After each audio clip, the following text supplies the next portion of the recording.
innovate, create new products, create wealth. We want you to do that. But at the same time, you can't have all of it. You can't have all of the wealth that's coming and being created in this country. You have to be part of America. And what I say to the billionaire class is their greed.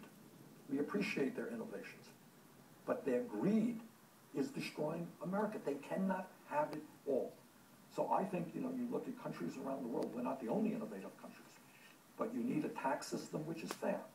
When you have major corporations in this country who are stashing virtually, tens of billions of dollars in profits in the Cayman Islands and other tax havens, that's wrong.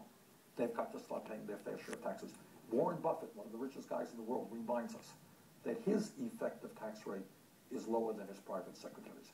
That's also wrong. So you got to say to the wealthiest people in this country, sorry, if you want to enjoy America, you have to accept your responsibilities, and your responsibilities is paying your fair share of taxes so that our kids can go to college, so that we can have a strong child care system, so that we can rebuild our crumbling infrastructure, which is an international embarrassment, and create the millions of jobs we need. You told John Harwood of CNBC that you'd advocate a 90% tax rate. Now, is that a reality, or is that more of a policy statement? I mean, I've been asked that. That's been around the internet. No, we have not. We're working on a comprehensive tax proposal. So that's not quite accurate. But what we have done is introduced a number of pieces of legislation already, and we will deal with it with a comprehensive program which deals with individual tax rates. We haven't done it yet. But here's what I want.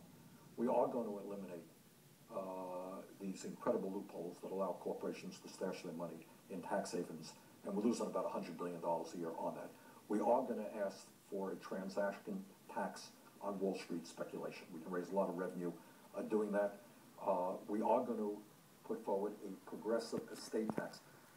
Unbelievably, at a time when the rich are getting much richer and everybody else is getting poorer, my Republican colleagues have decided that we should eliminate the estate tax and give a $200 billion plus tax break over 10 years to the top 0.2%. Unbelievable. And what we're going to do is, instead of doing that, we're going to come up with a progressive estate tax. It does ask that when the billionaire class to pay their fair share of taxes.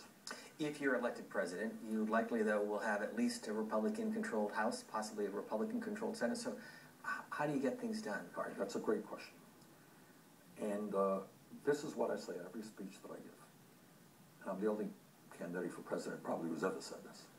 And that is to say, look, no person, no matter who he or she may be as president, can address the enormous problems facing the middle class and working families of this country unless there is a political revolution, in the sense that we develop a strong grassroots political movement which not only elects somebody to be president, but maintains their energy in demanding that Congress represent all of the people rather than a handful of campaign contributors.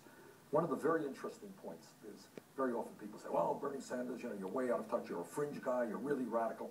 And yet if you look at the issues that I talk about, guess what?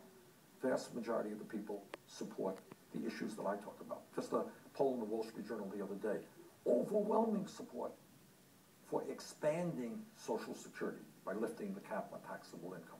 Republicans want to cut Social Security. I want to expand it.